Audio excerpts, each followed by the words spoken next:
All right, good evening, everybody. How y'all doing? It's wonderful to see so many of you here this evening. Thank you so much for spending some time to find out a little bit about the Paris Olympic Games. We're very excited to host this. My name is Mike Butterworth. I'm the director of the Center for Sports Communication and Media, which is part of the Moody College of Communication here. And we're always proud to present the McGarr Symposium on Sports and Society. The McGarr Symposium is a product of a gift given a number of years ago by Cappy McGarr, who is a multiple-time alumnus of the University of Texas. Cappy's gone on to do amazing work in business and politics and continues to be a very generous supporter of the things that we do on the 40 acres in the Moody College of Communication and in the Center for Sports Communication and Media. So big shout out to Cappy. I really appreciate his support and the opportunity for us to be creative in thinking about what it means to talk about the relationship between sports and society. So we do different topics each year. Last year we talked about sports washing and sports diplomacy. Sometimes we talk about things like sports and comedy. We've talked about football and concussions. This year we get the opportunity clearly to talk about the 2024 Paris Olympics. My job today is going to be to primarily be the moderator. I'm going to introduce our panelists, and then I am going to share a brief introduction, and then we will turn our attention to each of the panelists with some opening remarks and observations about the 2024 Olympic and Paralympic Games. And then we'll open it to some questions here, and then open it to some questions from the audience. So please be prepared for that. So I'm going to start here. I'm going to juggle a few hands here, and we'll all make this work. Starting immediately to my right, this is Dr. Alina Bernstein, who is a senior lecturer at the School of Communications and College of Management outside of Tel Aviv, and also lectures at the Steve Tisch School of Film and Television at Tel Aviv University in Israel. Her main area of research is media and sport, and among her publications are Sport, Media, Culture, Global and Local Dimensions, and Bodies of Discourse, Sports Stars, Mass Media, and the Global Public. Next to Dr. Bernstein is Dr. Michael Devlin, who is a professor and Regents teacher and honorary professor for the Center of International Studies at Texas State University down the road. And thank you to some of the Bobcats that made the drive up here, or maybe live in Austin. But nevertheless, I'm delighted that you're here joining us. Dr. Devlin holds a PhD in mass communication from the University of Alabama. He's the author of the book Creative Thinking and Concepting in Advertising, over 40 peer-reviewed publications, 50 national and international conference proceedings, and several book chapters examining the intersection between sports communication, personality, identity, and advertising. His focus is the antecedents and behaviors of consumers as they relate to media consumption, social identity, and personality. Next to Dr. Devlin is Dr. Daniel Jackson, professor of media and communication at Bournemouth University in the United Kingdom. His research broadly explores the intersections of media, power, and social change, including news coverage of politics, political communication, the mediation of sport, and the dynamics of civic culture in online environments. He is co-editor of the Election Analysis and Olympic Analysis reports. That's the subject of what we're doing here this evening. And those are each published within 10 days of major events. Hey, y'all, how's it going? Dr. Jackson is a former convener of the Political Studies Association's Media and Politics Group and is currently Deputy Director of the Center for Comparative Media and Politics Research at Bournemouth University. Y'all just realize there's a door over there too, right? Anyway, welcome. I'm so glad that you are all here. And at the end of the line here is Dr. Danielle Sarver-Coombs, who specializes in research related to sport, politics, and the politics of sport. She is co-editor of 2 books on the 2023 Women's World Cup that will be released in 2025, as well as rapid response publications on the 2024 Summer Olympics in Paris and the 2024 U.S. presidential election. Dr. Coombs' textbook, The Consumer Insights Handbook, has been adopted in multiple countries, and a second edition will be released in 2026. And Dr. Coombs is based at Ravensbourne University in London.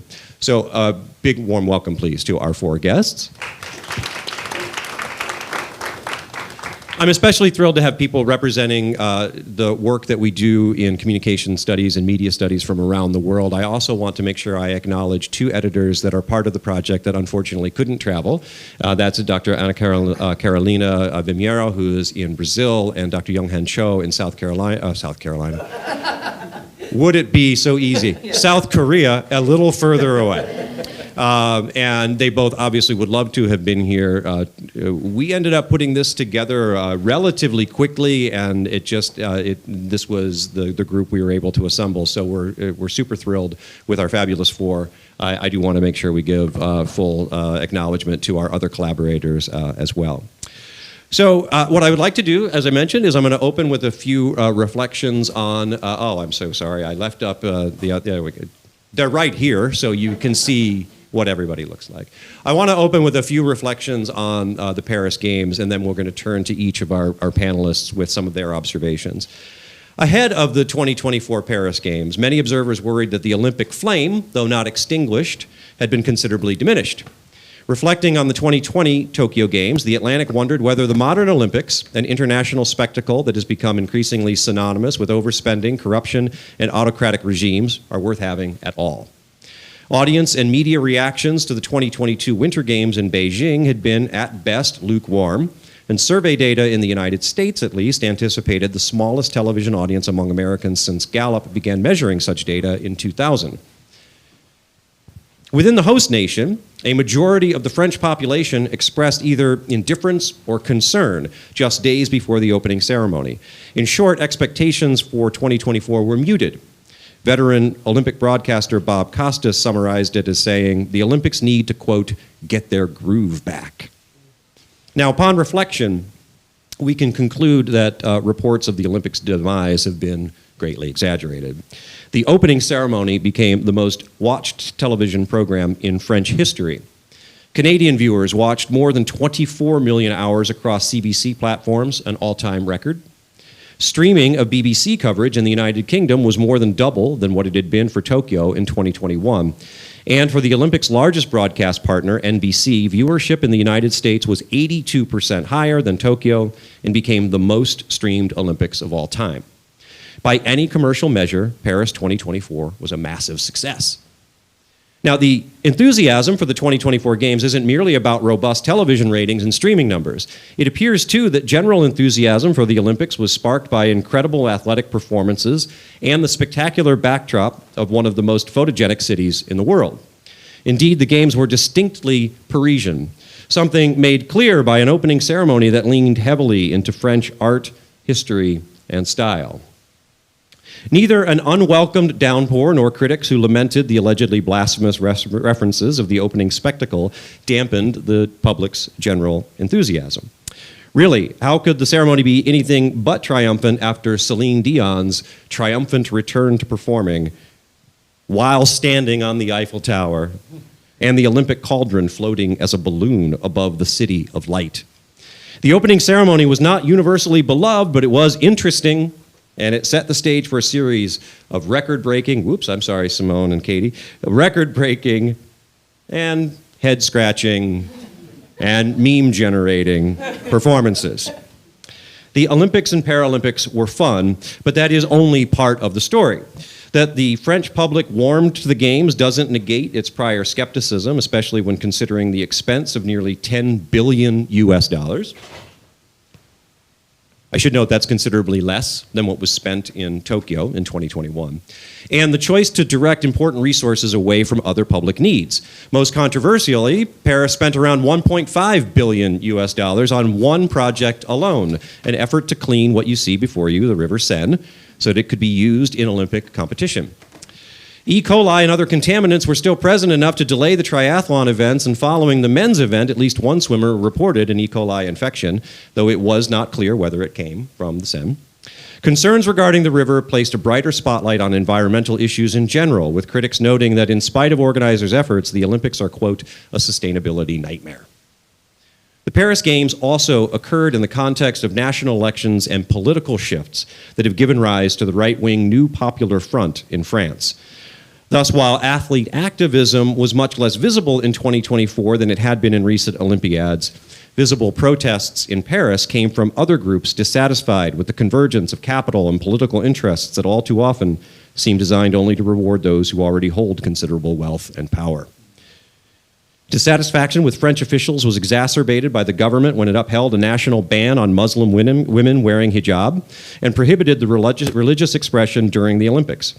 Such a ban would appear to violate the International Olympic Committee's charter, which declares the enjoyment of the rights and freedoms set forth in this Olympic charter shall be secured without discrimination of any kind, such as race, color, sex, sexual orientation, language, religion, political or other opinion, national or social origin, property, birth, or other status. Nevertheless, the policy remained. The political, cultural, and environmental concerns provoked by the Paris Olympics leave us with something of a paradox. The 2024 Games were equal parts athletic spectacle and commercial excess, a demonstration of breaking boundaries and reinforcing historical exclusions, and a source of ephemeral global unity and a reminder of persistent division. In short, the Olympics may indeed have gotten their groove back, but at what cost? That is the question at large that we will turn our attention to. And to be able to start our conversation tonight, we're going to have each of the panelists observe the things that they remember as standing out from the 2024 Olympic and Paralympic Games. We will start with Dr. Alina Bernstein. Okay, just to make sure, how does this work? You should be on. It's already on. Yeah, I am? Yep. Okay. So hello, everybody. I would like to focus first on gender, sexuality, and media coverage of the Games. The 2024 Olympic Games achieved full gender equality as far as numbers are concerned. This happened more than a century after women first competed in the first Paris Games, when only 22 women participated in 5 events, making up just 2.2% of competitors. Gender equality was evident from the very start, with 96% of national delegations selecting both a male and a female flag bearer for the Olympic opening ceremony. I'm following the Olympics since 1972. I was a little girl then, if you believe me. And studying them academically since 1992. So when I see these figures and the fact that there are an equal number of men and women in the Olympic Games, this is certainly a progress and encouraging. But challenges still remain. For instance, regarding sexual and gender minority athletes and mainly their media coverage. That is what I'm interested in. The Paris Games faced several gender-related controversies. Even before the Games, transgender swimmer Leah Thomas' ban from a competition sparked media debate. The opening ceremony, which was already mentioned, the Feast of Dionysus, featuring drag artists and diverse gender representations, received mixed global responses. One of the most significant cases involved Algerian boxer Iman Khalif. Media coverage of her demonstrated confusion between medical conditions and gender identity, disregarding Khalif's female self-identification.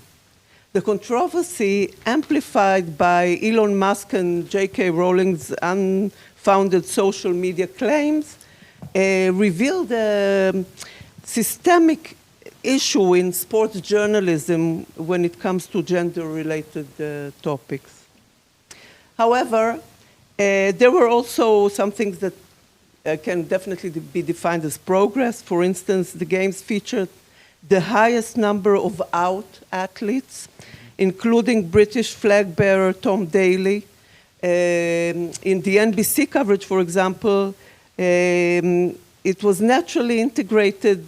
The coverage of his family was just part of what was said about him without highlighting the fact that it is a gay family.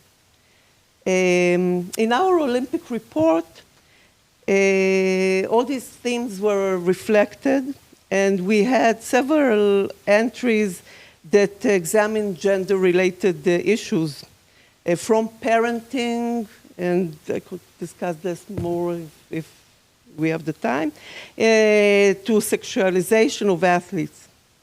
While only two, I got back to the content, while only two entries specifically mentioned in their title the term gender, we had 7 entries with the word woman or women in it, 2 with female, and only 1 with masculinity. But this is demonstrating the ongoing academic interest in gender representation in sports, in the Olympics, and I hope we will have a chance to talk about it a little more later. Thank you so much for getting us started, Alina. We're going to turn next to Dr. Michael Devon. All right, thank you, and also thank you for the Bobcats for coming out here and making the trip up to Austin from down south.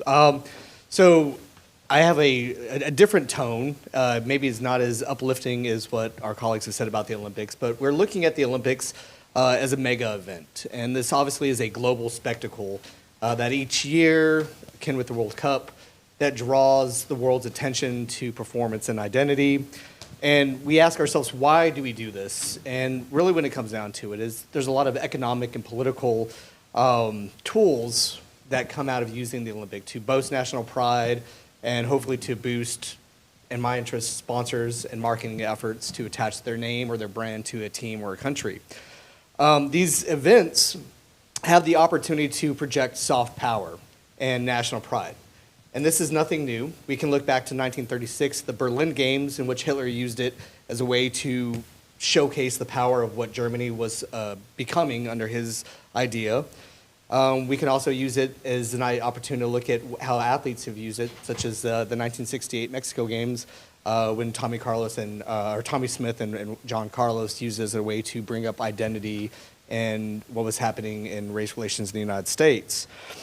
Now, while these mega events are great for political soft power and national identity, they also come with economic challenges, not just for sponsors who are trying to participate and attach their name to the games, but also for the cities that invest a great deal of money. And when you look at the reports that we had, there were a lot of people that talked about how these costs that seem to benefit the city or benefit, the infrastructure that's coming, often these are short-lived and without proper funding subsequently end up becoming more of a cost barrier for the games. But the question goes, why do we do this? There is still a sense of national identity. When we look at why we play these games every 2 years, whether it's the summer and winter games, there are countries, as one of our authors looked at, South Korea, where it really is a sense of national pride. Or in the United States, as you see, you can't turn on CBS or turn on the news without seeing the medal count and making sure that the U.S. is keeping track of the score and their medal count as a sense of how well we seem to be performing in our national dominance on the world stage. And we frame these athletic achievements as a sense of national pride. However, we need to keep in mind that the Olympics, while they have a lot of great opportunity for boosting one's pride and athletic achievements, they don't come without controversy. And a number of our papers that we looked at have addressed these, and the other scholars here will agree and bring those up as well. We look at the way digital has now transformed the way we're consuming this. Younger audiences now are opting for digital communications for it, watching these on TikTok and Snapchat and Instagram rather than tuning in live to see what's happening. So we're starting to see a transformation of how people are engaging in the games and this momentary access of, I feel great in this moment, let's move on to the next thing. So the question of national pride, is it really going to be long-standing, or is it just bits and bursts of moments of 15-second gratifications? Understanding the Olympics through these lenses, though, allow us to see this intersection of sports, national identity, economics, commercialization, and how they all are interwoven on the world's biggest stage. Thanks so much, Mike. Before we turn our attention to Dr. Jackson, it occurs to me as I listened to our first 2 panelists, I neglected to clarify a really important detail. The 5 of us, along with the other 2 editors that I mentioned, are the editors of a report called the Olympic and Paralympic Analysis Report, and that's what we keep referring to. And I realized, wait a second, I don't think I mentioned that. So that is a report that is a series of short reflection essays, 800, 900 words, from scholars around the world. We have over 100 entries in this report. And this is a perfect opportunity to transition because Dr. Jackson is really the person who has led the effort to create that report. So a shout out to Dan for that, for bringing us into to that opportunity and for giving us the stage for being able to talk about the Olympics here. So my apologies for not clarifying that, but Dan, now the floor is yours. OlympicAnalysis.org. It's a free report. And we also do them on elections. Sorry, this is not an advertisement. We also do the election ones, electionanalysis.ws. But yeah, that's where the report can be found. There isn't a print run of it, but a great resource for learning about the Olympics. Thank you for the invitation. Great to be here. Much of my academic work in this area has been focused around the Paralympics. So I'll be reflecting on some of my previous work, but also experiences of 2024 here. And it's interesting, the Paralympics, not to say the Olympics isn't interesting for this reason, but the Paralympics is about so much more than sport. It's outwardly a vehicle for social change. And the media is absolutely central to this too. It's able to shape what we see about disability and also kind of what we learn and what we know about it too. So whereabouts does 2024 leave us in relation to some of those questions? And I want you to think about a question which I don't necessarily know the answer to here, by the way, but is what is good Paralympic representation? Have a think about that, because I'll offer you a couple of different models of it, but I don't necessarily know which one is the better. Okay? So if I start with the UK, our research has followed Channel 4, which is a UK broadcaster who took over Paralympic broadcasting in 2012. So this is their fourth Paralympics since they've been doing it. And they really transformed the Paralympic broadcasting field in the UK. It was only really highlights and on the fringes of the schedules on BBC before. They mainstreamed it, they made it prime time, but they also changed the way it was framed. They really made it much more arresting in terms of talking about disability, showing disability, showing the people get in and out of the pool, that the camera didn't just start when they were on the starting blocks. They actually showed them taking off the prosthetics and so on. And they also kind of spectacularized it with the marketing, this idea of the superhumans, which you may have heard of. They latched on to this in the UK. They also did, it was a big commercial effort as well. They tried to commercialize the Paralympics and Paralympic athletes. And it was successful. It brought new audiences to Paralympic sport. It drove interest in the athletes. And our research showed, we did survey and focus group data, which showed it did change attitudes towards disability. Athletes, but also disability generally. But there was always a tension there. The tension was, one, there was a pushback from ordinary disabled people who are not superhuman, and the expectations of society they felt that were overly inflated by, and which is jarred with their reality of being disabled in the UK.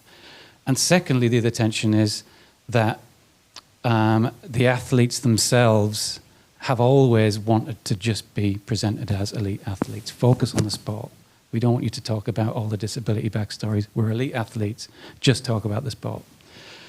So in 2024, we kind of saw some of this play out. So if I look at the UK, I think it's evolved since 2012 when we started watching it, when we started studying it, where in the UK, they started off with the Superhumans marketing campaign. And it's a subtle change, but this year they went for a few different things, but they also went with super full stop. What's the American word for full stop? Period. Human. To emphasize that this is not, you know what I mean? It's the human part as well as important. And so there were echoes of this also when I was reading one of our entries from Tony Bruce, who was a professor in New Zealand. Her analysis of the Paralympic coverage in New Zealand found, and this is a quote, the Paris Paralympic Games was all about athletes. It wasn't about superhumans. It wasn't about comparing disability to real in quotes, able-bodied sport. It wasn't about gender difference. Instead, it was just sport, played at the highest level on a global stage by the best athletes in the world. So for her, this was to be celebrated. And we saw something similar in the UK too, with Channel 4 this year. So what's remarkable about this? Well, we've rarely been able to say this before, that the coverage just focused on the supreme athletic performance. So Paralympic coverage, wherever you are in the world, there's lots of criticisms of the way that it's covered in the media, from the triumph over adversity frames to the supercrip and so on. And what the athletes have always wanted to be is just treated the same way as non-disabled athletes. So my own, to go back to, I guess, what's good representation here, I have some mixed feelings about this, and it comes back to this broader question as well of what the purpose of our sports media is. Is it and should it have a social purpose too? Channel 4 is interesting because it is a public service broadcaster. It does have a social mission, which aligns with what it was trying to do in its coverage and so on. And then, sorry, my final point was going to be, I've picked out two examples of New Zealand and UK who presented it a particular way, but also what we know from previous Olympics. Thank you, that's my cue. What we know from previous Paralympics. I warned you. Yeah, he did. Yeah, Mike told me if I go on that there will be, is the real disparity of coverage of Paralympics across the world, where you've got some countries that have wall-to-wall blanket coverage, others where it's in the margins, and it still only highlights packages. From what I've read in our report, it suggests the US might be in that latter category, that there's lots of opportunity to have more coverage than you currently see. But maybe that's something you can tell me, because I wasn't here to watch it. Thank you. Thanks so much, Dan. And now we'll turn our attention to Dr. Sarver Coombs. Hi. If you want to set your timer for me, that would actually be really helpful. You give me a microphone and a free rein, and I could go crazy. So I actually have a fairly unique position for doing the kind of work we do, in that I grew up here in the States. I'm from Ohio. Woohoo! Yay. I tried OH earlier and no one yelled IO, and it was very sad. Hook 'em, Danielle. You did. Hook 'em. I'm training Dan. But I moved to London a couple years ago, and so this was my first full Olympics being in England. And so it was a really interesting time to watch the Olympics, and then now to do this work in the wake of what we're hearing about DEI and sustainability and the moves that our government is taking to kind of move us away from some of those points that have been so important. But the Olympics truly operate in a global context, right? They're global games. And so just because something is happening in the States doesn't mean that's going to have the same global concerns as what we're seeing here. But I wanted to talk a little bit about how I see the Olympics as an American abroad, particularly in terms of how we saw a lot of coverage in the UK that talked about the ways Americans were interpreting things. So Alina talked about the Feast of Dionysus in the opening games, or opening ceremony, which a lot of Americans interpreted as an attack on the Last Supper, if you guys remember that, and that it was clearly an affront to Christianity, where people in England, where the Last Supper wouldn't be considered a notable frame of reference in the same way, didn't really understand that, right? So we really saw just a very crystal clear example there of how the interpretations are so contextualized by your culture, what you would expect to see. Likewise, we had an article talking about LeBron James and Coco Gauff on the boat when they were the American flag bearers on the boat going down the Seine, and the comparisons to Washington crossing the Delaware, right? Again, something that was very much tied to American culture, American iconography, and it allowed Americans a frame of reference that you wouldn't necessarily see other places. So when you look at the coverage as the BBC covered it, or not the BBC, Channel 4, I guess, covered the... was that the only? Yeah, anyway. Clearly, I have cable. I don't know what channel it's actually on. And so, whatever. So as I watch it there, I'm getting a very different interpretation than when I go on TikTok and I see Americans commenting, or I talk to my family and friends at home, because it's very much contextualized by where you are. I also think it's interesting when we think about the medal count. In the US, the medal count, almost always when I saw it, was shown by total number of medals earned, right? Is that what you guys saw? Gold, silver, bronze, totaled up, which put America clearly at the front. In England, gold medals, baby. If you didn't win gold, it barely counted in the medals table. So the gold medal, which the Americans most of the time were not the top country for. So it was very jarring as an American to look at a medals table and my country wasn't number one, right? And I kept trying to count how many sports were left that we had a likely chance, because I was like, this is really creating significant cognitive dissonance for me that we are not at the top of this table, and I don't like it. And my husband, who's British, was just like, this is how a real medals table is done, Danielle. And so led to some discord in my home as well. But it really made me realize how much of what we see and expect from these sorts of global events are informed by who we are and by the country we're in, right? And those expectations become ingrained. So when you see something that contradicts that, it really makes you challenge your thinking and challenge the ways we understand and interpret these massively important political events. So with that, going back to DEI, or in England they call it EDI, when I think about some of the examples we saw where diversity, equity, and inclusion were really kind of foregrounded, as we're interpreting it now, which is, you know, really talking about race in very clear-cut ways. I think about the women's gymnastics when Simone Biles and the other American gymnasts bowed down for the Brazilian gymnasts, right? And you had 3 women of color, you know, excellence, black girl magic on those podia, right? And really having that powerful, powerful moment that was celebrated. I think about Tara and Hunter Davis-Woodhall. I forget which order they put the names in. She won the triple jump, ran into the crowds, leapt into his arms. He then won the gold in his Paralympic event 2 weeks later, and it was really this phenomenal event. I think about Ilona Maher, who became a TikTok star before she was even at the Olympics, going back to the Olympics before that, to Tokyo, and then really just brought so much attention and energy and love to her coverage that she wound up on Dancing with the Stars and is now like completely inspiring people to play rugby in England. She is now playing for the Bristol Bears in England, and they're having to move stadia because she's so popular in England.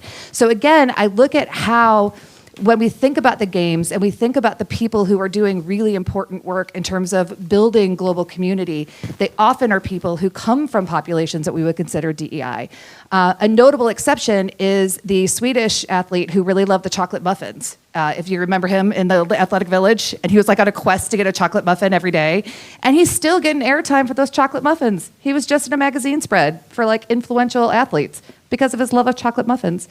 So I do think that when we think about how we talk about EDI, how we talk about gender, how we talk about things like the number of times we use female or woman in titles, we now have grant or gifting organizations that you're not allowed to use female in the application, right? They're really trying to ban language in ways that I think are going to create some real problematic concerns as we move forward with global events like this, where these things do matter. We can't just take the words away and pretend that they don't, right? So I think that's a really important part of what we do. And as we continue looking at the political divides, both in the US and globally, sport can be a powerful way to counteract that. Sport can be a powerful way for us to come together and have a shared goal and have a shared celebration. And the reason I'm so proud of the work that we've done here is because I think this type of scholarship, which has a global editorial team, we have global contributors, we're looking at global issues, it lets us find those commonalities, and it lets us find those ways that we can speak a common language, even if we use different words for full stop and period, since half of what I do is translate British to American in my life. But this kind of work and these sorts of discussions we're having here with you are just incredibly important for thinking about paths forward that can lead us in a positive direction. Thanks so much, Danielle. And thanks to all of our panelists for giving us some great things to think about from the start. Obviously, there are a lot of other things that we could talk about in the Olympics and Paralympics. And the questions that we will be discussing, we'll hopefully get to some of those. And again, we'll give some time for everybody here to ask questions as well. Let's start by going back to that comment from legendary broadcaster Bob Costas that the Olympics needed to get their groove back. What's your sense of whether or not the Olympics have gotten their groove back or whether they ever lost it in the first place? I'm translating. Full stop. Full stop. Right. So I could go. So I think it's a bit of a silly question. I think Bob Costas was being provocative there in ways that I'm not sure Tokyo was weird. It was coming out of COVID. It was a year off. Everyone was afraid. No one knew what to do. There were no crowds, right? So I don't think you can look at Tokyo and say the Olympics has lost their groove, right? And I think we've had other mega events that have worked really, really well in the interim. Thinking about the World Cups, both the men's and the women's World Cups. So I think Paris was joyful in ways I don't think we expected it to be, or at least I didn't expect it to be, just in terms of, again, how much access we had to watching the athletes via TikTok, bringing that sort of energy, bringing that sort of joy to the table and to the presentation. I think that infused so much of the discussion around the Olympics. So perhaps the media coverage needed to get its groove back, but I think that the athletes bring something new to the table that helps us really see the vibrancy and the joy of that sort of Olympic competition. Who? Me? Good. Fine. Well, I will agree with Danielle. Sorry, I feel like we're in a political debate. I agree. But only just to add, David Rowe, who was one of our contributors, I thought made a really good point about agreeing with Danielle, but also his point was about the kind of the deep dependence that that mega media sport events have with promoting a sense of place. Even though the stadiums in many of the things we watch are kind of interchangeable, like the generic stadiums. But of course, Paris, with this Olympics, I mean, every Olympics does it to some degree or other, but Paris, I think, did a really good job of embedding the place into the visual images that we saw. So whether that was the dressage or the horses, the horse jumping, whatever it's called, at the Versailles and wherever it was, and we also had the integration of all of these iconic places. I think that also helped, that sense of place that really can bring audiences back to Olympics. But I don't think it ever went away either. No, and I think you said it right, though. It's the media needs to get their groove back, and you have to consider the source. Bob Costas, he's working for a major network. They're looking at ratings, and they're looking at the way we used to traditionally consume media content, which was on broadcast television, and people would, they would re-air games when they were live. People would stay up and try to watch if it was in their time zone. So you're always dealing with this time zone issue as well. You saw a little bit of how they were using Snoop Dogg at the end to announce LA to try to bring, quote, that new audience. And really what that comes through is look at the way younger audiences are now consuming the Olympic Games. And as one of our authors quotes Dr. Garcia Vasquez, they say, the IOC's push towards esports highlights the need to redefine what it means to be a sports fan in the digital age. And what we're looking at is the number of young people that are now consuming the Olympics via memes and TikTok and these instant gratification kind of pushes of these relevancy or these relevant moments starts bringing into question how relevant are these going to be for the future of media broadcast. Yes, we can celebrate the athletes, but really we are now inundated with so much content that we could select on demand that we're really looking to see the breakdancer from Australia, and we sought that out rather than watching the entire breakdancing event, which it's gone now, and I'm sad because I really kind of got into it. But now we're interacting the way the digital audience is now shifting, or the younger audience is now shifting towards these digital these areas. So it's not necessarily getting its groove back, but thinking about how we're going to disseminate Olympic content and making sure that these digital providers and these networks are considering how you are going to start consuming, that you're likely not going to sit and timestamp a 3-hour period of your life to watch swimming. You're going to get the highlights and the memes, and that's just something that we're going to have to grapple with when it comes to media consumption with the Olympics. It's not to your question, it's what Mike said. Just, it's very interesting, I think, as far as national identity is concerned, because from what my colleague Chaim Chagai and myself found was that on national television you still have this national pride sense of being together, proud and you know, rooting for your flag and so on. And on social media, the polarization that always exists comes forth even when it comes to the Olympic Games. Suddenly you like this sportsman because of something and the other one you don't because of something else, and it starts a whole debate about them and so on. So those of the fanship and the national identity aspects that change.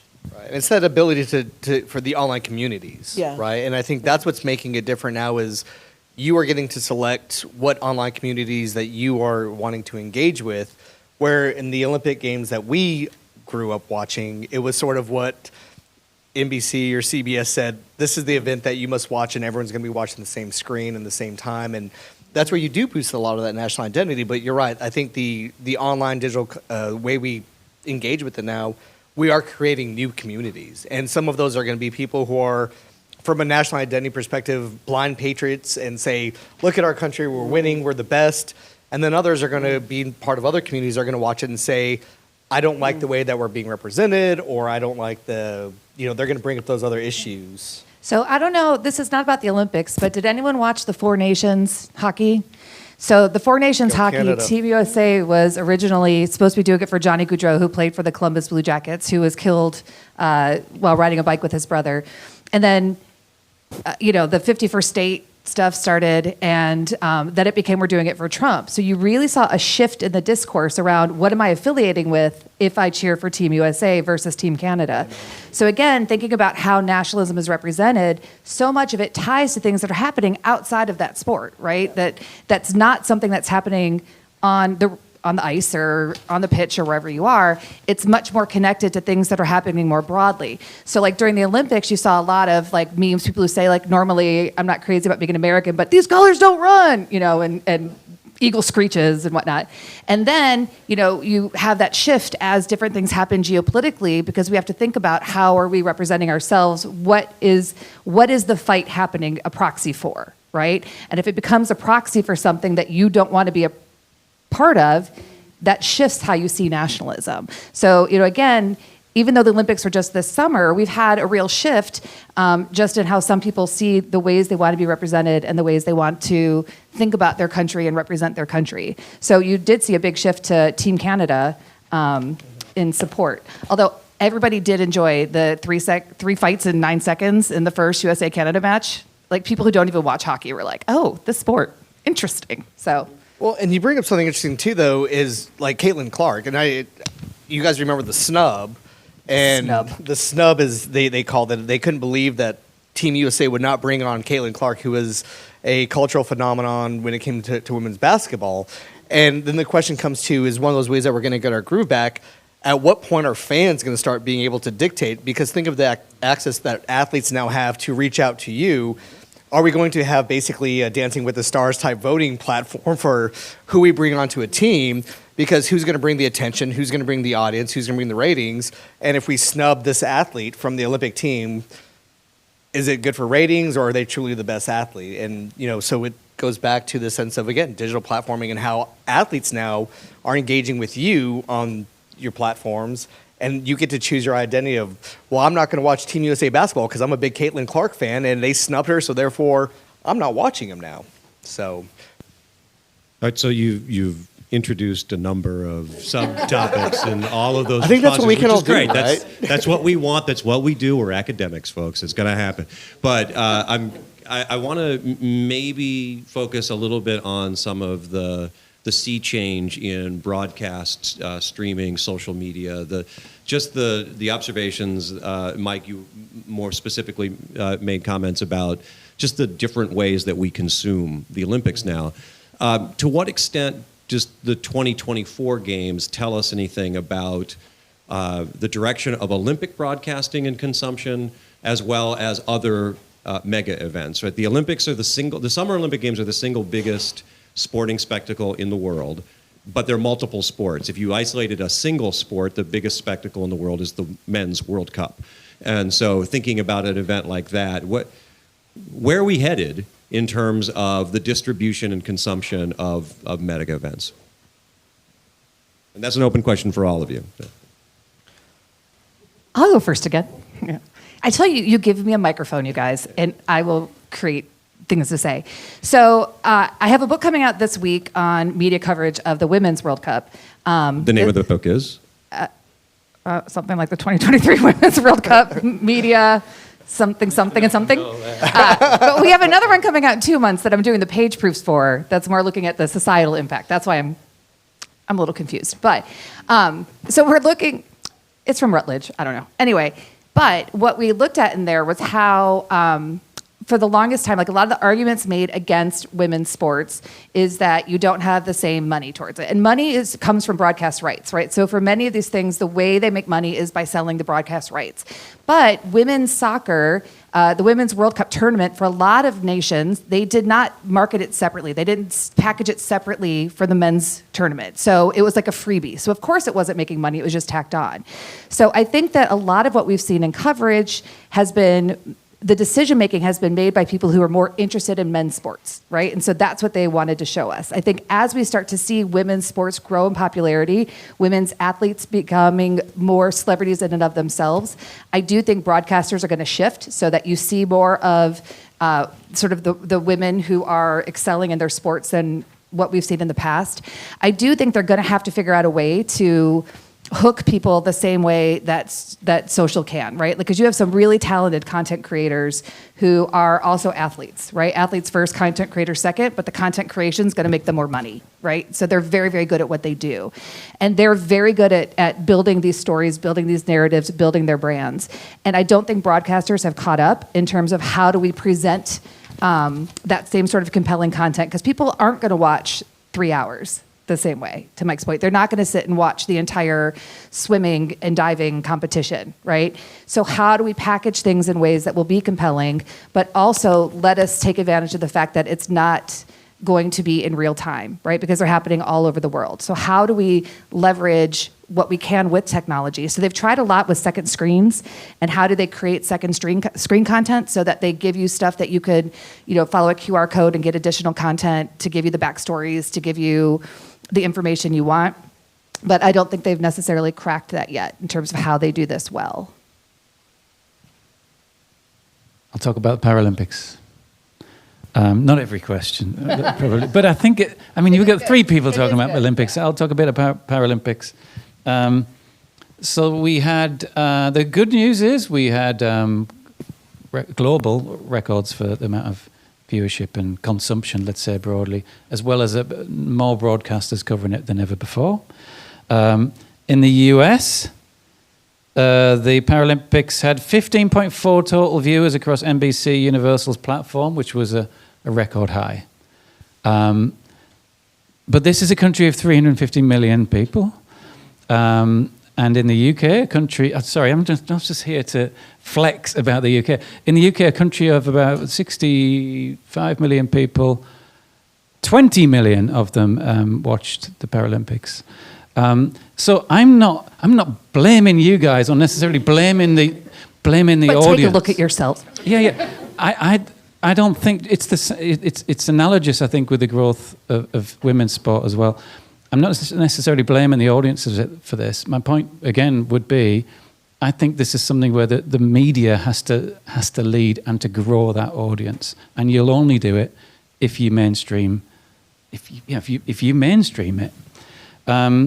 So David Casillo, one of our contributors, talked about how the NBC, how difficult it was to find the Paralympics on some of the main websites that you might expect to find it in the US. So he talks about NBC, plastered with Olympics coverage, but the homepage was largely, when the Paralympics came along, the homepage was had largely moved on.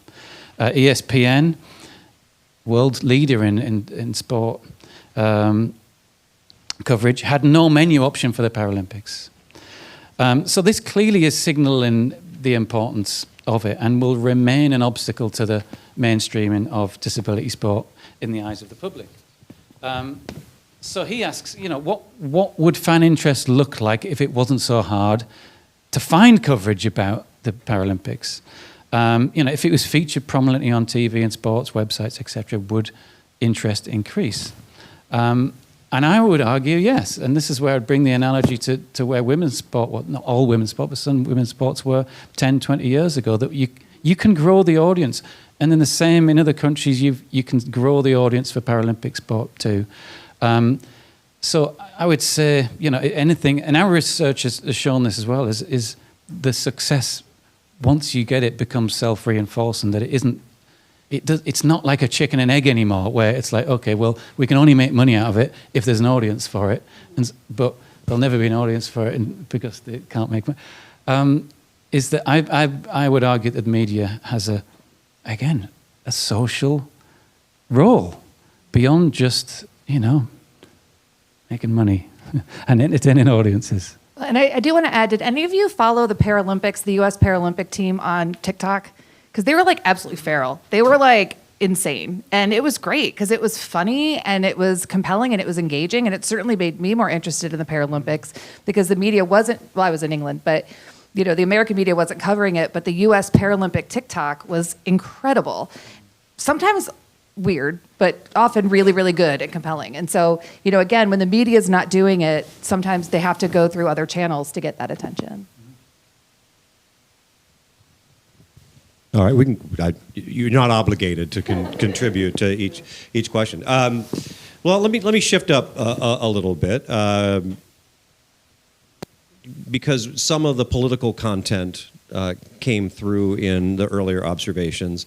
You could make a case that the 2024 Paris Games felt less political than their predecessor games. Do you think that's a fair conclusion?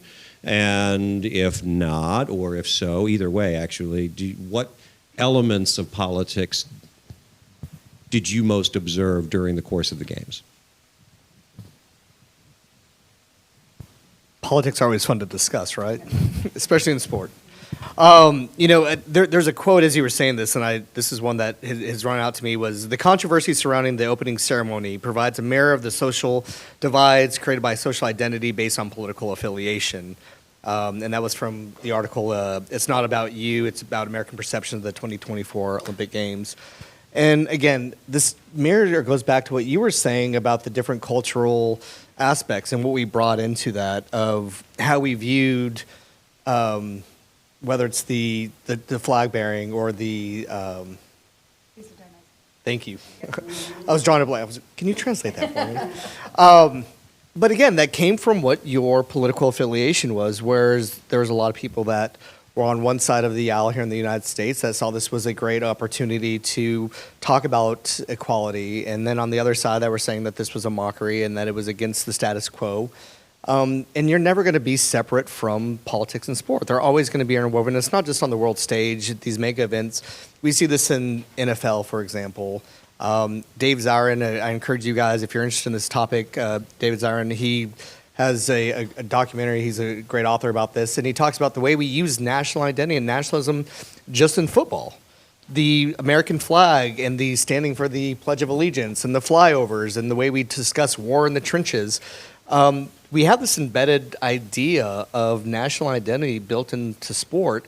And the Olympic Games, I don't know if it goes back to the online communities that we had. That I think while the coverage itself on broadcast was trying to remain somewhat neutral, people were going and making their interpretations and providing their commentary based on what affiliation they had in your digital era. And I don't think anything that's made, if it has a national or political agenda, there will still be a way for people to look at that content and find a way to form fit it to what their beliefs are. Because so much of what the Olympic Games is about, national pride and trying to showcase your nation's identity and its social power in the globe.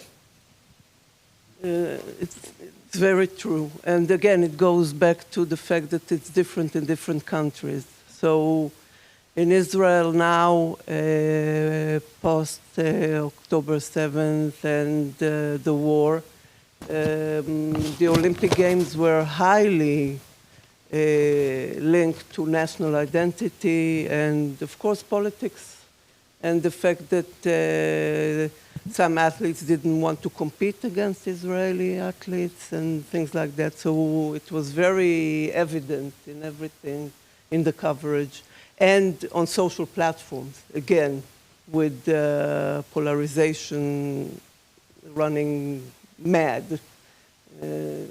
So in our specific case, this was a highly political Olympic Games, but it's something that was specific to our country.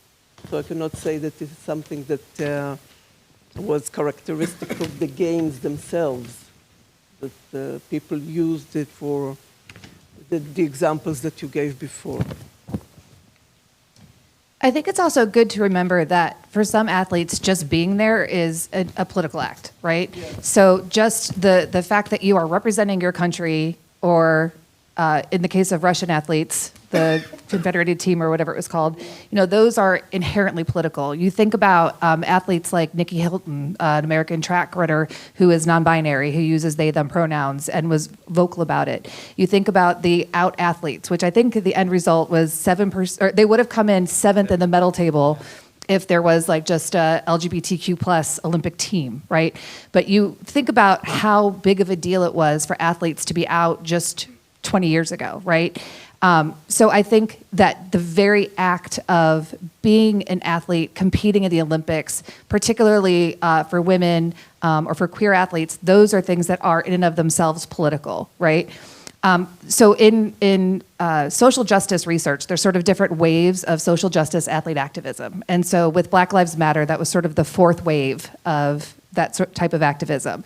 I think certainly we saw that die down. So we didn't see that same sort of social justice, Black Lives Matter, which has been a global movement, by the way. So teams from all over, like soccer teams all over Europe, took a knee and made really explicit statements. That died down. I expect for the next Olympics, we'll probably see another rise, right? Because I think it's very much tied to the geopolitical context in which it's happening. So certainly this one, I think we saw a lot of implicit political statements just by the presence of people being there and being who they are and not hiding it, which was a pretty significant change in some populations than what we saw in the past.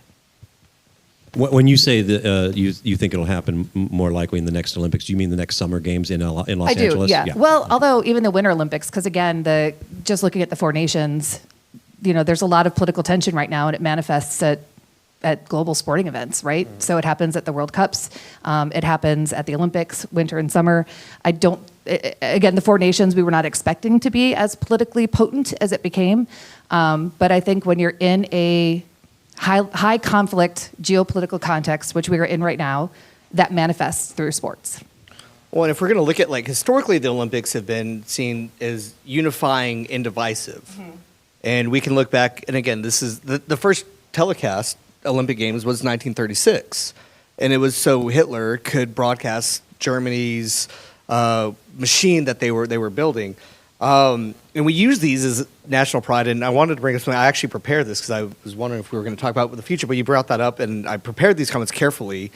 But, when we look at the mirror reflecting the deeper social issues of the host nation, we need to understand how these protests could likely play out. And in 2028, if Donald Trump's still in office, it's likely that the international perception of the Games will be influenced by his policies on immigration, diplomacy, and social justice. And the Olympics could very well be a battleground for ideological conflicts, ranging from activism to overrepresentation and inclusion. And we may see a heightened discourse around who gets to represent America and how we define patriotism. And we've already started to see these, and I believe that we will likely see more of these conversations happen globally over the next 4 years as we get into the next two Olympic Games.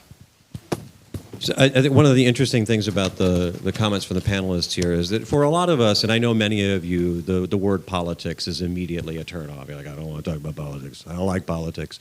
And there are good reasons to be cynical about it. But we often assume that politics is restricted to elected officials, legislation, campaigns. And you'll notice from the comments from our panelists that, yes, there are references to elected officials here, but we're really talking about politics in a much broader sense, a question of resources, power, representation, who has the access to those things, who gets to control those things. And obviously, we're looking ahead at a a fraught geopolitical landscape. So indeed, we'll likely to continue to see these things.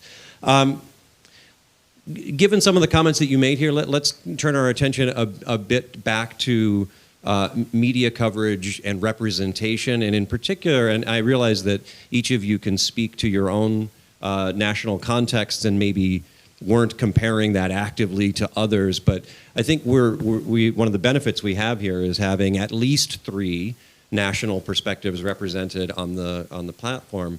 And so I'm curious to know if there are other aspects of media coverage that we haven't yet captured that are particularly noteworthy, whether it is gender representation, whether it's the sports that we choose to present, et cetera. I would like to say something about that, linking back to exactly what was said now. Power and the politics of representation and the social platforms.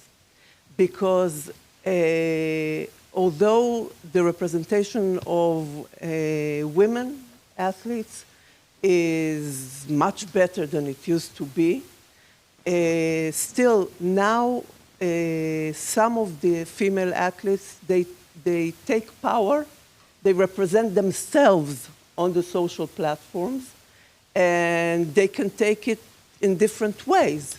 And you can think about it, whether this makes them stronger, or is it still geared to the male gaze.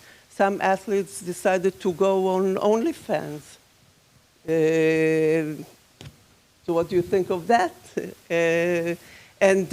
So there is much. You talked also about the case of banning the hijab, and the athletes could protest that on social platforms.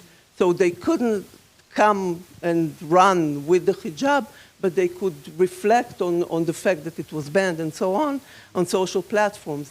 So you can claim some power and representation on the social platforms in a way that was not possible when everything was on national TV and newspapers and so on. Shall I talk about some? Well, my example actually is not so much UK, to be honest. It was more. It's actually about the Simone Biles documentary on Netflix that she did. There's a really good article in our report.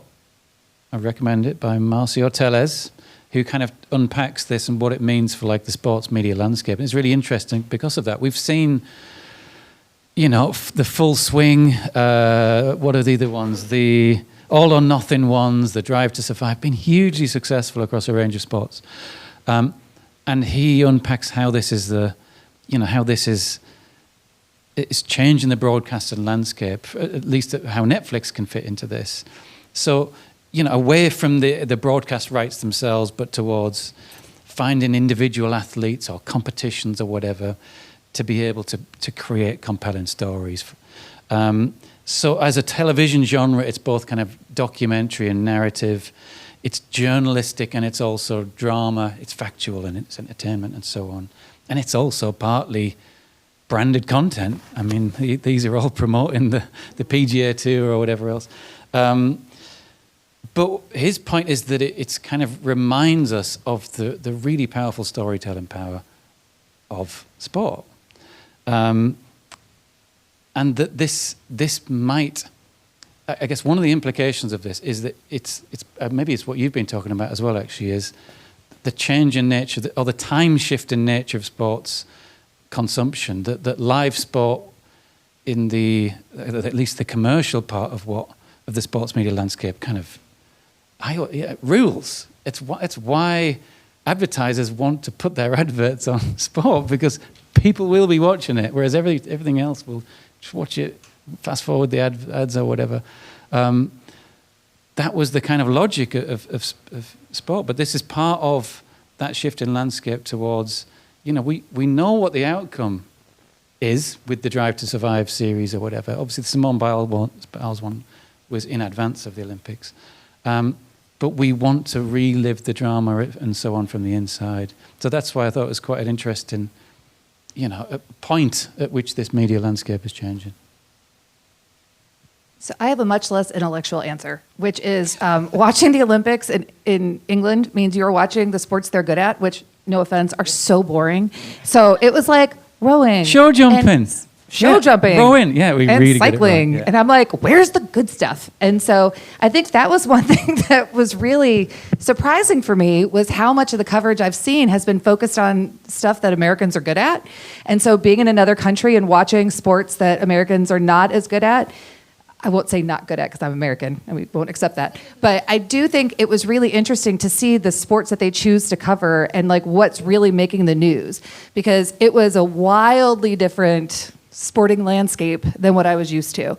And certainly, Simone Biles was covered, Katie Ledecky, like the greats are getting covered. But the sports that got a lot of attention were not ones that I've ever really thought about before. And honestly, I'm okay not thinking about, again, until the next Olympics, because they're very boring, no offense. But again, you get sort of trained in what you expect to see. When those expectations are shifted, it's jarring. So do we like those sports because we're good at them? Yes. Okay. These colors don't run. Then it's interesting what happens in a smaller country that doesn't have many successful sportsmen and women. What do they watch? And this was part of my PhD was about the 1992 Barcelona Games. But it's still true. In Israel, for example, we watch the Americans because we feel affiliated. And we like most probably the same sports, not baseball, but others. So we watch something that is close to us. And then, of course, if there is an athlete who is maternal grandmother who is Jewish, then, of course, we will follow that. But it's interesting to see what happens in many cultures when you need to find something to latch on, The hook. latch on. I think, just a yeah. real final point on that. I mean, we did, when we studied Channel 4's coverage of the Paralympics, we interviewed quite a lot of producers there. And, I mean, they were quite explicit about this. The reason we get that kind of coverage is it's a partly commercial strategy, is, their internal mantra was British audiences should not miss a gold medal. Why? Because that's what we want to. We want to see that, and that will drive audiences. So, there's a real there's commercial reasons behind that. I guess the national frames that we get, and when you look at it, when you start to notice it, it may be the same in the UK, but it's really noticeable that the TV schedules, they'll do a schedule of what's coming up tonight, and it'll be like, okay, the 800 meters. And then it'll say, underneath that, it'll list our medal prospect. It's the same for Paralympics and Olympics. So that it's the mixture of commerce and nationalism, I guess. And it's a reminder. I mean, the work in our field in sports, media, and communication scholarship shows us that nationalism is a driving component of media coverage of the Olympics around the world. Are there different shades of that? Absolutely. But you've all sort of referred a little bit to some of the athletes, and I'm curious if there were particular athletes or particular stories from 2024 that stood out to you that you would want us to be thinking about. So I'm glad you showed the Gen X hero, the Turkish shooter, who just stood there and was like as Gen X-y as possible, just like... I thought that was something that we middle-aged people really responded positively to, because we're like, look, I can still be an Olympian. I reject framing Gen X as middle-aged, but okay. Us youthful people who were born in the 1970s. In our prime. In our heyday. I'm a millennial. I mean, because I do think he was like such an icon just to go up there, and everyone else is all kitted out, and he just goes up there and shoots. So I love that. But I also felt like everyone had a real soft spot for the pole vaulter who's went back and checked in with his mom, and he's I think pole vaulter at LSU, but he was pole vaulting for Sweden, representing Sweden. And I just thought that was like such a charming story that he was like going back to his mom to get advice. Then he comes back and like breaks a record, kind of showing that, again, that story that's going to hook people, and that his mom had been, I believe, an Olympic pole vaulter. So I thought that was also a really, really good one. But my favorites ultimately are the people who are good on TikTok, because that's how I get my info. And so having like Ilona Maher there showing kind of what was happening backstage, the people who were doing dances, and just kind of, again, showing the humanity of it was just fun. And I still follow a number of Olympians on TikTok because they kind of captured my attention during that. And they show me what the sport is like. And to your point, like showing Hunter Davis Woodall, who is a Paralympic athlete, and he'll show like the different ways that they have the different kind of blades, that like blades that you could do on sand, and like how different manufacturers are creating different socks and covers for the blades as you're doing different events. That kind of stuff is material I wouldn't have access to on a normal basis. So being able to learn and see has been really compelling. So I loved sort of the ways that those people helped bring that backstage to us in a way that made it interesting and informative, and also just fun. Gabriel Medina. Anyone know who I'm talking about? The Brazilian, yeah. The picture, yeah. There's a wonderful article. Sorry, I'm not just here to promote our report. There's a wonderful article by Michael Serrazio in the report, where he kind of starts this story by reminding, like, the age we live in of deep fakery and of AI-generated images and so on has made audiences really kind of suspicious of kind of seemingly miraculous pictures, and yet this was one which was real. And so I think for me it was probably the iconic picture of the surfing guy. Yeah, it was suspended midair. Yeah, wonderful. Yes, and we tried to get that picture for the front cover of the report. Like that's Yeah. Yes. And we wanted the picture for our report. We couldn't afford it. But yeah, Mike Serrazio, I'm going to quote it. He says it really an interesting point, I thought, which was like the Medina himself posted this picture on Instagram, quoting from the Bible, saying, "I can do everything in him who strengthens me." And so this is back to Mike Serrazio. So like the surfer's Christian icon of worship, his own pose, a visual echo of water, implausibly walked upon.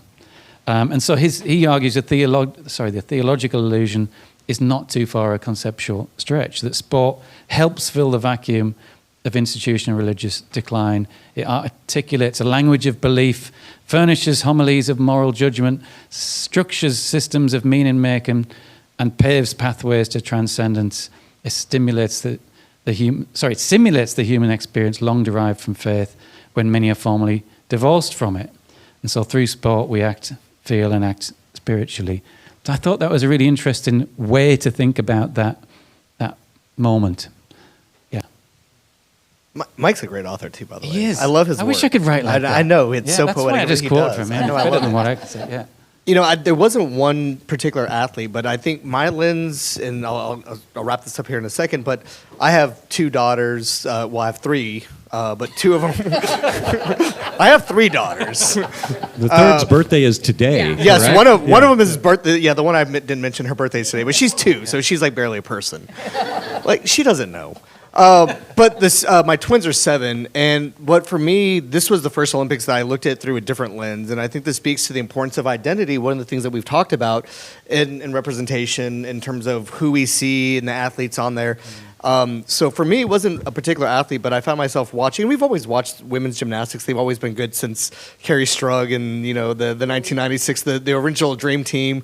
But watching swimming and watching the women's gymnastics with them, and it was such a powerful and a different moment, because I wasn't looking at it in terms of this national identity and the sense of competition, but watching them go, oh, I want to do that. And one of our girls is now taking swimming, and she's doing a butterfly stroke, which is amazing. And she's like, I want to do this, because she watched one event. The other one's in gymnastics. So I think it was just it was a powerful moment in the Olympics to let them see women athletes compete and be celebrated and say, that's what I want to do. Can I do that? And so for me, that's what I took. I didn't really focus on a particular athlete, but that's it. Yeah, that's exactly what happened in Israel with judo. Judo became a very popular sport because our first ever Olympic medal in 1992 was in judo, and it was a female judoka. And it has been a sport that we did get some medals in over the years in Olympic Games. And this time around, one of our judokas has a long story, and again with one other judoka who didn't want to compete against him because he's Israeli, and his coach lost his son during the war, he was killed.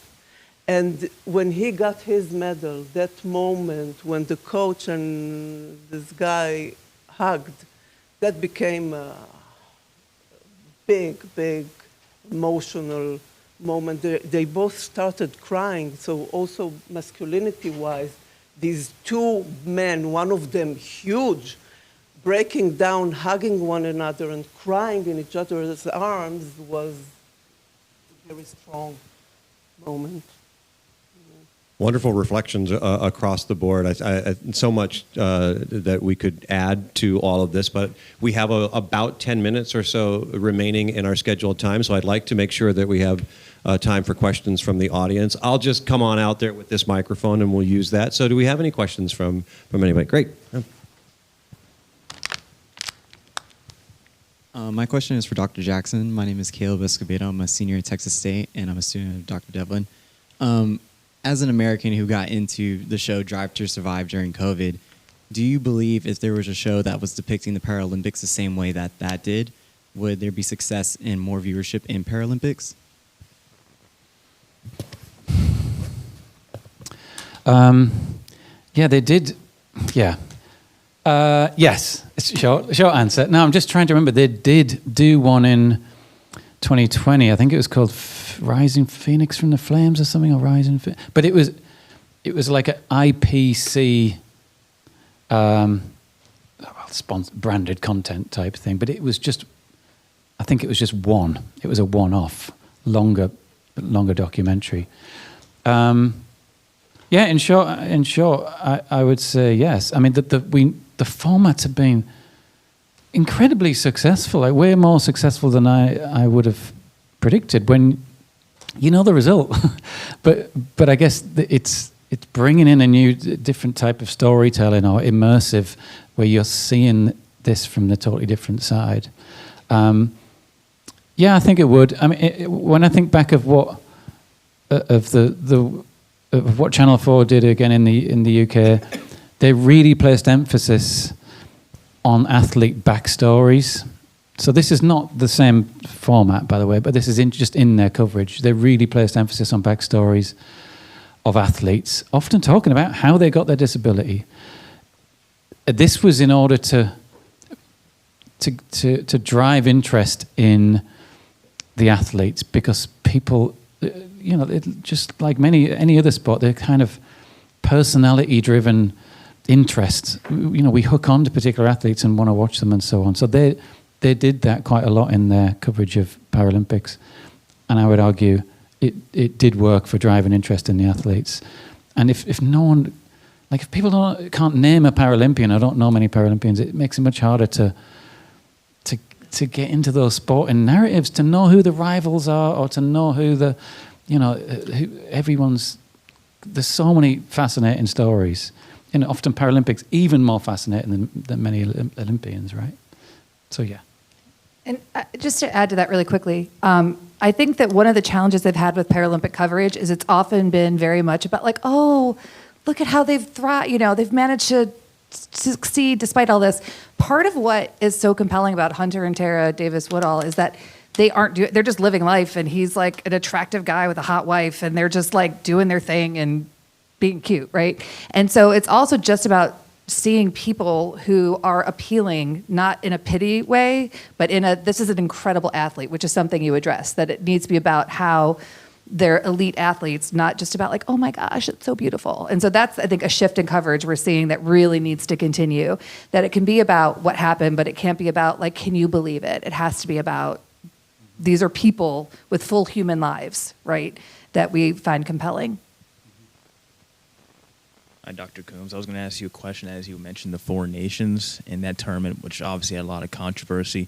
And one of the star players there, Matthew Tkachuk, he kind of had a quote when visiting the Trump White House, when he was having the little ceremony they do when he won the Stanley Cup. He won with the Florida Panthers, as you know already. And he was saying, basically, I didn't want to get this quote wrong, he was saying, let's face it, the last bunch of years, we really haven't seen that from Americans in general, like to show off how proud they are to be a part of the United States. Was there any part of, like, you know, a valid part of his statement that you saw in the 2024 Olympics? Because it seemed to me to be very patriotic, and we already had a conversation. What is it to be, you know, a patriot or patriotic? So do you think there's any validity to his statement as it pertains to the 2024 Summer Olympics? So hockey, American hockey players tend to be much more conservative than athletes in other sports, right? Or at least are better known for being politically conservative. And so I think that perhaps the ways we think about patriotism are very much informed by our political affiliation, right? And so what it means to be a patriot means something different to different people. And so I think that the Tkachuk brothers, you know, again, they're a very interesting case. The two brothers are a very interesting case. I think the tournament's very interesting because it was best on best. It's the first time the NHL players have had a chance to do that. So they were clearly like really amped up for this best on best tournament because the NHL had not let their players play in the Olympics, I think 1 or 2 Olympics before that. So I think from their perspective, and this is informed by, they just were on the Kelsey Brothers podcast at New Heights, Ohio's finest, the Kelsey Brothers. And so I think that, you know, they look at things like the Eagles deciding not to go to the White House and things like that as like a political statement, which it is. And they're like kind of on the other side of that. So I think their perspective on it is perhaps the way they see a patriotic act is different than other people would see it. And so for them, it was a patriotic act to be like, we're doing this for Trump. We're doing this for the red, white, and blue. You know, that's what we're doing this for. Whereas other athletes may see it differently. Did that answer your question? I got kind of confused in there. I get distracted when I think about Four Nations just because I start picturing the fights and then I get all aflutter. And it's important to remember the way, while he's moving over, the patriotism, you know, and there's two lenses the way we look at patriotism. It's either this constructive patriotism or this blind patriotism. And one of them is, I can love my country, but I can also be critical and find ways to improve it. Whereas the other is, you have to have a blind allegiance to the country. And a lot of stuff that we see in research, especially as it relates back to sport, are typically conservatives are more in the blind patriotism of you have to love it or leave it. Whereas you can also be liberal and say, I still love my country, yet I see rooms for improvement and identity and representation. And you see that play out through sports and the way sports fans, they typically follow along. So patriotism is one of those terms that we can't just group it all in one term, but we have to look at it as a different dichotomous ideology within that. I think if you look at the Super Bowl, where Mahomes and Kelsey were both really criticized for, particularly Kelsey after Trump had gone after Taylor Swift, as, you know, and he was like, it's such an honor to play in front of the president. And then you compare that to Jalen Hurts, who was much more sort of like neutral about it. And so you had a lot of people who don't agree with Trump's administration saying, well, I'm not cheering for the Chiefs, I'm cheering for the Eagles because of this. And in England, we had a lot of memes about like who's cheering for which team. And it was like only Kansas City is cheering for the Chiefs. Everybody else is green. And I don't know how true that is because I was in England. But I think certainly there was a lot of controversy over those statements, and they were really pitched against each other. So it was a really interesting case to look at in terms of how we think about patriotism and athletes' positionality in response to those types of questions. So very parallel to what we saw at the Four Nations, I think. My question is on the almost complete ban on Russian athletes. So in previous editions, Russian athletes were able to get in under like different neutral flags, but this time it was almost a complete ban. And it felt to me that in general, it almost felt like their presence wasn't really missed and their absence wasn't even felt. Do you agree with that? And what do you make of the complete ban, almost complete ban on Russian athletes in general?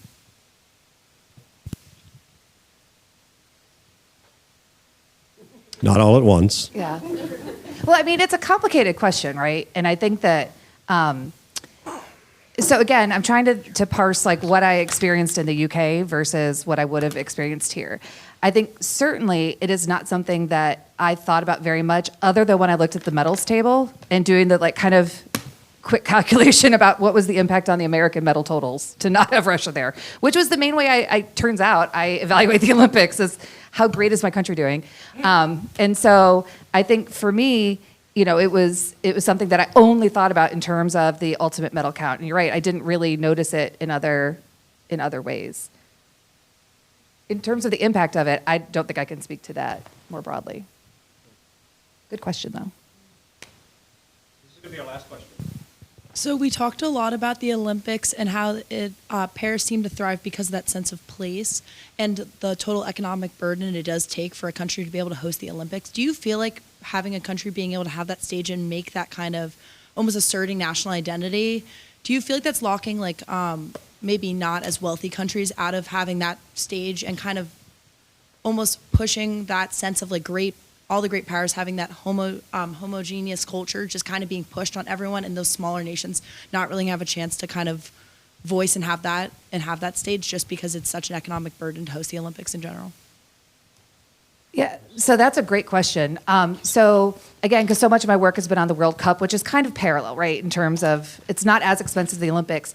But what we've seen is how many countries are pulling out of Olympic bids and can't get support from their population. So when people vote, they don't want to do it, right? Which does make it prohibitive. So the Olympics have been talking about other solutions that they can have, or maybe having joint bids where you have different countries share the cost, and using more existing structures. Well. Yeah. They're being a bit slacker now with it.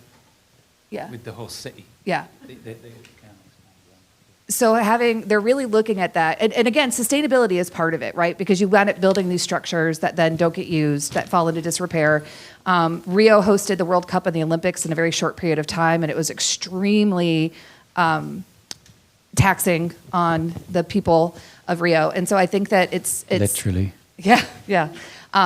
So I think certainly it is a concern. I think what we see where you have bids like the U.S., Canada, Mexico doing the World Cup together. You have Australia, New Zealand did the Women's World Cup in 2023 together. So we're going to see more joint bids. But there really is going to be an effort to be able to reuse stadia and reuse the facilities so that you're not just building and then they're dying. And it's about time, isn't it? When you think about it. Yeah. Should have happened a while ago. Well, and there's one short-term benefit, and what we see with every Olympics that the economic gains, what it's usually allowed to do is to get infrastructure bills that would otherwise not get funded. So it allows cities to push through infrastructure bills that they've had, that they've wanted to do, and they're able to say, this is why we need to do it now. So they're able to push through. I think Paris, they were able to upgrade their transportation. They were able to upgrade a few other elements that were dire need for its citizens. But there's not a single economist that will say it's a good investment long-term to host the games. It provides a short-term morale boost. It provides a short-term income for people visiting to the city, but that quickly subsides. And there has yet to be one game that has actually shown a financial... I think there is one. The Barcelona Olympics, changed everything for the okay, city. That's right. As I said, my PhD is about that games in 1992, and this is, I think, but this is the only case where it really turned the way the world looks at Barcelona. Mm-hmm. The tourism to Barcelona just flew out the roof to this day. Mm-hmm. Yeah. And the change was there. Well, and I think they try to replicate that with Africa, with the World Cup, and it seemed like it would be a great long-term investment to bring the eyes to Africa, and it fell apart within a year. And what we're seeing with the World Cup is that FIFA is a fairly corrupt organization. I think we can fairly say. And so countries that have stupid money to spend are saying we're doing this for sports washing. So like with Saudi Arabia, which is I think 2032, they've said we expect to see a 1% growth because of the sports washing effect of having this here. We're pushing for 1.5. Like they acknowledge that it's going to, they just have enough money to dump that they don't care if they lose it because they're looking at the benefits that come with sports washing. So again, that's prohibitive. Like most countries can't afford that, right? And then it comes with all kinds of social. I hate to do it. I hate to do it. We gotta go. Sorry. I gotta wrap it up. We promised 8 o'clock. We try to respect everybody's time. Before we give a final round of applause to our wonderful panelists. No, before we do that, we can give them many, many rounds of applause. A couple of notes of thanks. First, I want to thank Christopher Hart, who's standing over here. He's the manager for the Center for Sports Communication and Media.